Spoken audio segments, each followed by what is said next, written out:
निर्यातना सही न पारी स्वामी नाम थाना अभियोग करला स्त्री। स्वामी स्त्री संपर्क भितर यौतुक रूपी राक्षस प्रवेश करी एही पवित्र संपर्क को नष्ट कर देइछि। प्रेम विवाह कलापर लोभर वर्षवर्ती होई स्वामी स्त्री को करुछि अकथनीय अत्याचार, जार परिणाम स्वरूप स्वामी स्त्री संपर्क को शेष कर देइछि।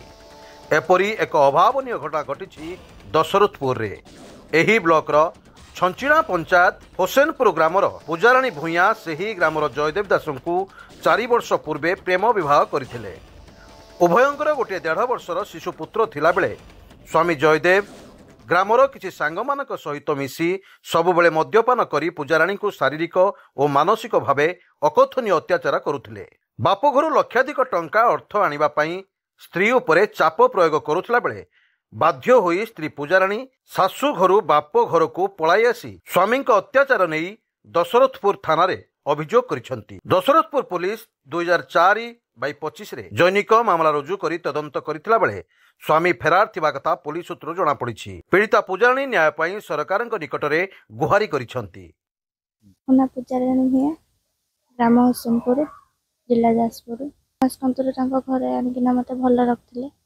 तापर धीरे धीरे टर्चर करिया लगे सब बेले से जाको मैरेज करते जे मो स्वामी से कोड़े काम दाम करिया जाऊना सब बेले घरे बसुंट माँ सब बेले पुओ को खाया देवे मत आड़े देवे मत देवे नहीं एमती बहुत दिन चलला मत अलग करदे अलग करदेला सब बेले मत कहे घर पैसा आने ये कर से कर एमती दुनिया कथा कहते जो मो ना दीपांजलि भूया स्वामी ना दिलीप भूया आ मो झीर 4 वर्ष तले विवाह होता से राजी होकर मैरेज करता 6 मास खंड भल रखिले।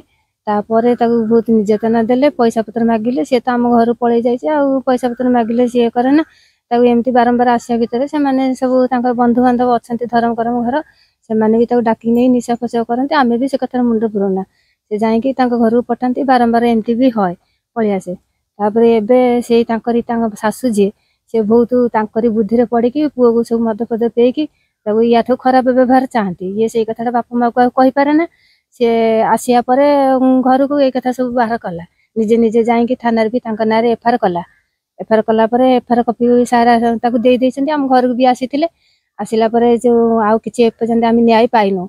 दशरथपुर अक्षय परिड़ा रिपोर्ट स्वतंत्र ओडिशा लाइव।